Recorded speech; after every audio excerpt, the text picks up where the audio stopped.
Hello, എന്നാണ്ട് എല്ലാവർക്കും വിശേഷങ്ങളൊക്കെ? സുഖമാണോ? ഇന്ന് എൻ്റെ ഒരു ഓഫ് ഡേയിലെ മീൽ പ്രിപ്പറേഷനാണ് കാണിക്കാൻ പോകുന്നത്. ഒരു 3-4 ദിവസത്തേക്ക് ഞാനങ്ങനെ കുക്ക് ചെയ്തങ്ങ് ഫ്രിഡ്ജിൽ വെച്ചേക്കും. അപ്പോൾ അങ്ങനെ ചെയ്യുമ്പോഴത്തേക്കും നമുക്ക് ഒത്തിരി ടൈം സേവ് ചെയ്യാൻ പറ്റുന്ന പോലെ തോന്നാറുണ്ട്. ഇപ്പോൾ ഈ ഡെയിലി ഡ്യൂട്ടിയൊക്കെ കഴിഞ്ഞ് കുക്കിംഗ് ഒന്നും നടക്കത്തില്ല, അങ്ങ് മടിയാണ്.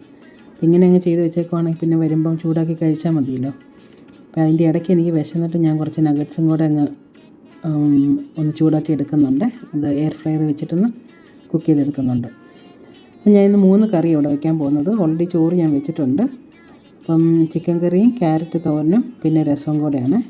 ആദ്യം ചിക്കൻ ഒന്ന് ക്ലീൻ ചെയ്തെടുത്തിട്ട് ഇച്ചിരി വിനാഗിരി ഒഴിച്ചിട്ട് ഞാൻ വെച്ചിട്ടുണ്ട്, ഒന്നുകൂടെ ഒന്ന് ക്ലീനാക്കി എടുക്കാനായിട്ട്.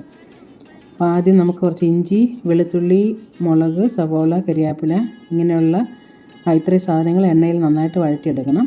എന്നിട്ട് ഉപ്പും മഞ്ഞൾപ്പൊടി, മുളക് പൊടി, ചിക്കൻ മസാല, പിന്നെ ഒരു തക്കാളിയും കൂടെ അരിഞ്ഞിട്ടിട്ട് വേവിക്കണം.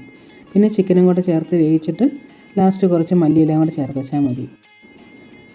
ഈ വീഡിയോസൊക്കെ കാണുമ്പോൾ അമ്മ ചോദിക്കാറുണ്ട്, നീ ഇങ്ങനെയാണോ കുക്ക് ചെയ്യുന്നത്, ഇതിങ്ങനെയാണോ ഉണ്ടാക്കേണ്ടത് എന്നൊക്കെ.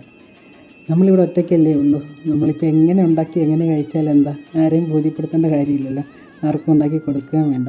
അത് കാരണം ഇങ്ങനെ ഈ കുറുക്ക് വഴി കൂടെയൊക്കെ എല്ലാം കൂടി ഇട്ടങ്ങ് ഇളക്കി അങ്ങനെയൊക്കെ ഒപ്പിക്കാറാണ് പതിവ്. പക്ഷെ നാട്ടിലൊക്കെ ചെല്ലുമ്പോൾ അങ്ങനെയല്ല കേട്ടോ, ഇച്ചിരി കൂടെ മര്യാദക്കൊക്കെ കുക്ക് ചെയ്യാൻ നോക്കാറുണ്ട്. ഓക്കെ, അപ്പോൾ ഇനി അടുത്ത് നമുക്ക് ക്യാരറ്റ് തോരൻ ഉണ്ടാക്കാം.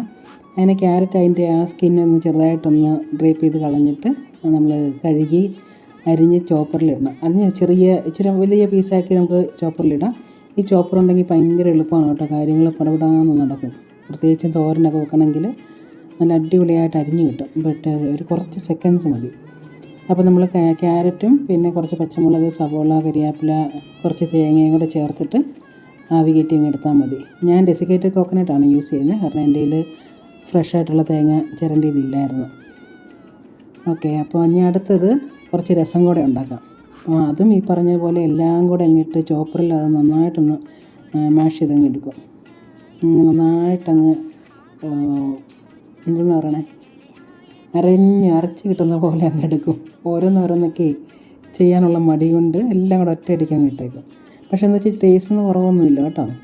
പിന്നെ ഇതെല്ലാം കൂടെ മിക്സ് ചെയ്ത് കടുക് പൊട്ടിച്ചിട്ട് അതിൽ ഈ അരിഞ്ഞ് വെച്ചിരിക്കുന്ന ഇതെല്ലാം കൂടെ ചേർത്ത് ഒന്ന് വഴറ്റിയെടുക്കും. അതിൻ്റെ അകത്ത് ഉപ്പും മുളക് പൊടിയല്ല മഞ്ഞൾപ്പൊടി ഇത്രയും കൂടെ ചേർത്തിട്ട് കുറച്ച് വാളംപുളിയും കൂടെ പിഴിഞ്ഞൊഴിച്ച് ആവശ്യത്തിന് വെള്ളം ചേർത്ത് തിളപ്പിച്ചെടുക്കും. അവസാനം കുറച്ച് കായവും മല്ലിയിലയും കൂടെ ചേർത്തിട്ടുണ്ടെങ്കിൽ സംഭവം സൂപ്പറാണ് കേട്ടോ.